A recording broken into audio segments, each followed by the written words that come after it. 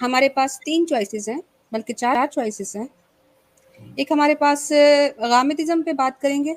جو ایک حدیث ہاں جی جی عامر سوری میرا کیسر بھائی نے بڑا زبردست جو ویسٹرن مائنڈ تھا اس ساری پروپیگنڈا کے پیچھے، وہ کیسر بھائی نے بڑا زبردست بیان کیا. اسلامک پوائنٹ آف ویو کے حوالے سے بھی کیسر بھائی نے بات کی بڑی زبردست. اصل میں دقت اسلام جس وقت ابھرا ہے نا، اس ٹائم لائن کو سمجھنا بھی بڑا ضروری ہے، کیونکہ اسلام ایسے ٹائم پہ ہے جب طاغوت ڈکٹیٹرشپ موجود تھی. اب کمال بات یہ ہے کہ اگر یہ ڈکٹیٹرشپ کو آن کرتا ہوتا تو اسلام کو کبھی بھی ان کے لیے تھریٹ نہیں ہونا چاہیے تھا. یہ کامن سینس ہے، ٹھیک ہے نا. تو اسلام ان کے لیے تھریٹ تبھی بنا کہ جب کیسر و کسرا کا جو پولیٹیکل سسٹم تھا جو کہ ڈکٹیٹرشپ پر یا تھیوکریسی پر مبنی تھا، تبھی اسلام ان کے لیے تھریٹ بنا نا، کیونکہ وہ اس کے اینٹائی ایک سسٹم پیش کر رہا تھا، اس سے کانٹراڈکٹ کر رہا تھا. تو یاد رکھنا چاہیے جب بھی کسی ویسٹ کے سسٹم سے آپ متاثر ہونے لگے، اسلامک ٹائم لائن کو سمجھنا بڑا ضروری ہے. یعنی پرٹیکولرلی نبی پاک صلی اللہ علیہ وسلم کی بعثت جس ٹائم پر ہو رہی ہے اور جس وقت کے سیاسی حالات جس پیش منظر کے اوپر وہ نقشہ کھینچا جا رہا ہے، بڑا ضروری ہے، تب فرق پتہ چلے گا. اور یہ اسلامک تھیوکریسی یا ڈکٹیٹرشپ، یہ بات جو کیسر بھائی نے کی، یہ پوری ایک تحریک اٹھی اورینٹلسٹ کی، جنہوں نے پھر اس کے اوپر صف بچھا کر پیسہ خرچ کر کے یہ پورے کا پورا نریٹو اسلام کا گدلا کرنے کی کوشش کی. تو اورینٹلسٹ کی تحریک بھی اس میں صف اول کی رہی، جنہوں نے ری رائٹ کرنے کی کوشش کی اسلام کی ہسٹری کو بائسنس کی بیس پر. بہت شکریہ جی، تھینک یو جی. اچھا کیسر بھائی، میں لے آؤٹ چینج کرنے کی کوشش کر رہی ہوں نئے کالر کے لیے، وہ میں کر دیتی ہوں تھوڑی دیر میں. اچھا اسٹوڈنٹ صاحب ہیں وہ عامر بھائی سے بات کرنا چاہ رہے ہیں صحیح مسلم